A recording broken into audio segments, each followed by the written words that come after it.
fonctionnement et comment il fonctionnait. Alors quand ils prennent quelqu'un, ils embauchent quelqu'un, ils reçoivent une subvention d'1 an, mes amis. C'est-à-dire qu'au bout de 3 mois, si tu décides de partir parce que tu as compris la carotte, eh bien eux ont reçu la subvention. Vous comprenez la douille? Enfin, revenons à nos moutons. À présent, le Grand Voisin est devenu l'endroit de la bobostance par excellence. Vous voyez, l'endroit où les hipsters se retrouvent. Les hipsters et les chipsters, pendant qu'il y a les crackers qui sont à la colline du crack. Ils s'amusent à gérer les toxicos. Non, moi j'en veux pas. Non, on les repousse vers la banlieue. C'était ça le but ultime. Il faut gérer les toxicos. Alors il les laisse sur la colline du crack. L'endroit... Starford-là. L'endroit le plus déglingué. Peut-être pas de la planète, parce que quand je pense à Manille, quand je pense à Madagascar, ces collines d'ordures où les enfants viennent trier les ordures, eh bien, c'est toute une autre histoire. Enfin bref, c'était pour faire un petit point sur les grands voisins. Alors, retour d'information,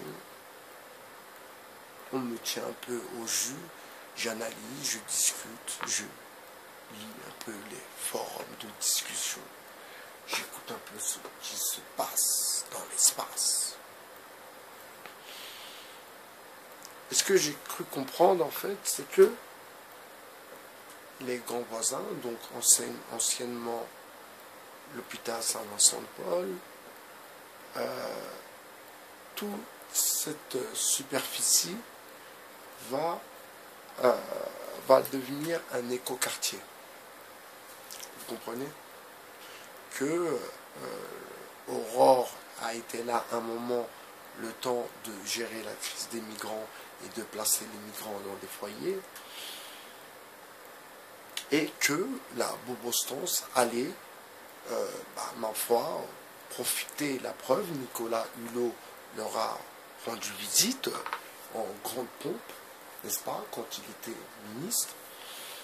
Donc, la bobostance par excellence. Il a dit, je soutiens totalement cette idée créative, bidule, machin chouette. On connaît les politiques. Enfin. Donc, la ville de Paris soutient, bien sûr, les grands voisins. Bien sûr que M. Soros, quand on parle de migrants, de migration, de révolution colorée, il y a souvent son blaze qui sort dans l'histoire.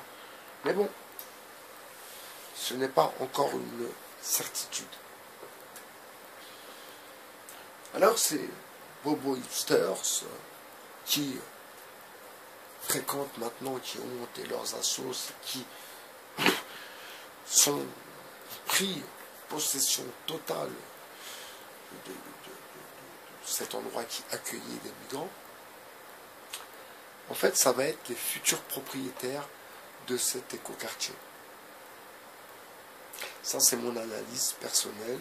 Ce que j'ai cru comprendre, c'est que ce ne sont pas, comme je l'ai dit, ce ne sont pas des Français des Gilets jaunes. Non. C'est des Français, vous savez, hipsters. Vous voyez? C'est des hipsters, French hipsters. C'est pas... Non. Non, non. C'est pas le Français avec les survêtements de PSG, les Air Max. Non, non, non. Non. La barbe taillée, féminique, machin, des bretelles. Voilà, quoi. Il vit à l'époque de la prairie, comment ça s'appelle, ouais, enfin, avec Charles Gals et puis toute la clique, toute la famille, vous voyez. Enfin, pour vous dire que tout est bien programmé et que tout est calculé. Et qu'il n'y a pas de hasard, il n'y a pas de fumée sans feu. Ça, il faut bien vous le mettre dans la tête. Surtout avec ces élites. Et à présent, j'espère que vous avez compris que mes vidéos sur Maxime Coben, sur Éric Toutroué, sur les Gilets jaunes, voilà. Voyez, vous savez, c'est des vendus du système, bien sûr. Dans le fond, ce sont des agents américains qui ont été castés, malgré eux, par Cambridge Analytica. Ah ouais. Eh ouais. Voilà, c'était la pensée de What time is it? Vous voyez, je parle anglais maintenant. 1h13 du mat. J'espère que vous passez une bonne nuit et que vous allez regarder cette vidéo demain matin. Allez, ciao.